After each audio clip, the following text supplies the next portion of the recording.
Babala sa araw ng Great Tribulation, sa aklat ni Daniel, Ezekiel at kay Juan, ito'y paulit-ulit na banggit ang araw ng Great Tribulation. Ipinakita sa panaginip ni Daniel ang 4 na hayop. Kay Ezekiel inihayag ito ng Diyos sa kanya kung anong mangyayari sa araw ng paghuhukom ng ating Panginoon Diyos Ama, at kay Juan ipinakita sa kanya mismo ang mangyayari sa mga araw na iyon. Ngunit meron pang isa mismong si Jesus Kristo ang bugtong anak ng ating Panginoon Diyos Ama sa langit ang Diyos. Nating buhay siya na mismo ang nagbanggit ng babala at kung paano ito magsisimula. Sa Mateo 24 versikulo 3 hanggang 22, habang siya ay nakaupo sa bundok ng mga olibo, ang kanyang mga alagad ay lumapit sa kanya ng bukod. Sinabi nila, "Sabihin mo sa amin, kailan mangyayari ang mga bagay na ito? Ano ang tanda ng iyong pagdating at ang mga tanda ng katapusan ng kapanahunang ito?" Sumagot si Jesus sa kanila, "Mag-ingat kayo, na hindi kayo mailigaw ng sinuman. Ito ay sapagkat maraming darating sa aking pangalan. Sasabihin nila, ako ang Mesyas. At marami silang ililigaw. Maririnig na ninyo ang mga digmaan at mga bali-balita ng mga digmaan. Ngunit huwag kayong mabalisa sapagkat ang mga bagay na ito ay kinakailangang mangyari, ngunit hindi pa ito ang wakas. Ito ay sapagkat babangon ang isang bansa, laban sa isang bansa, at babangon ang isang paghahari, laban sa isang paghahari. Magkakaroon ng mga taggutom, at mga salot at mga lindol sa iba't ibang dako. Ang lahat ng mga ito ay pasimula ng sakit na nararamdaman ng isang babaeng manganganak, pagkatapos ay ibibigay nila kayo sa paghihirap at papatayin nila kayo. Kapupuotan kayo ng lahat ng mga bansa dahil sa aking pangalan. Marami ang matitisod at magkakanulo sa isa't isa at mapupuot sa isa't isa. Maraming lilitaw na mga bulaang propeta at ililigaw ang marami. Dahil sa paglaganap ng hindi pagkilala sa kautusan ng Diyos, ang pag-ibig ng marami ay manlalamig.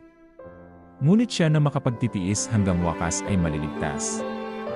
Ang ebanghelyo ng paghahari ng Diyos ay ipapangaral muna sa buong daigdig upang maging patotoo sa lahat ng mga bansa.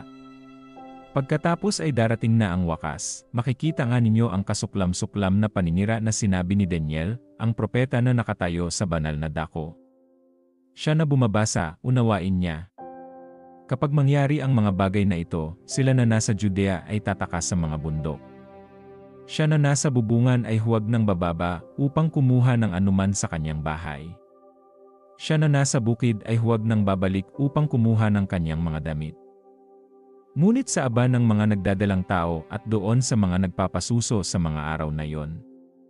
Manalangin kayo na ang inyong pagtakas ay huwag mangyari sa taglamig o sa araw ng Sabat. Ito ay sapagkat magkakaroon ng malaking kahirapan na hindi pa nangyayari mula pa ng simula ng sanlibutan hanggang sa ngayon. At wala nang mangyayaring katulad nito kailanman. Malibang bawasan ang mga araw na iyon, walang taong maliligtas.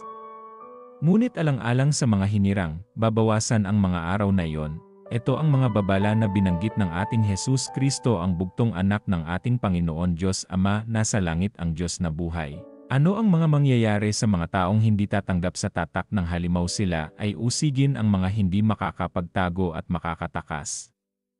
Papahirapan sila pero hindi simpleng pahirap ang mararanasan. Papaano kung ang hindi tumanggap ng tatak ay hindi purong may pananampalataya sa ating Panginoon Diyos sa langit na buhay, madali silang susuko. Ang kulungan ay hindi man nabanggit pero paano kung ang kulungan na ito ay makipot, madilim at kulang sa hangin? Isipin mo kung sa ganoon ka ikinulong, kung wala kang sapat na pananampalataya pwede kang sumuko. Ang papahirap na gagawin sa iyo ang pananakit na matanggap mo gutom uhaw. Kung kulang ka sa pananampalataya pwede ka din agad sumuko. Ito ang karumaldumal kung mahina ang pananampalataya mo. Paano kung lasunin ka sa droga? Kung mahina ang iyong pananampalataya, kahit ayaw mo tanggapin ang tatak ng halimaw, wala kang magagawa kung hindi lumuhod at sambahin ang halimaw. Ang mga iba naman ay ang mga nakita ni Juan, ang mga nanampalataya na mga pinugutan, dahil hindi tinanggap ang tatak ng halimaw, ang mga nakatakas at nakapagtago, hindi din madali ang kanilang pagdaraanan.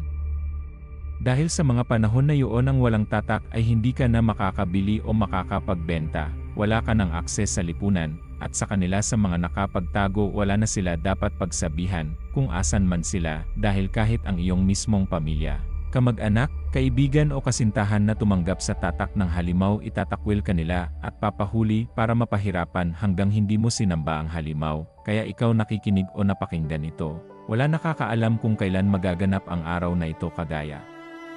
Sa panahon ni Noah, walang kaalam-alam ang mga tao sa darating ang baha.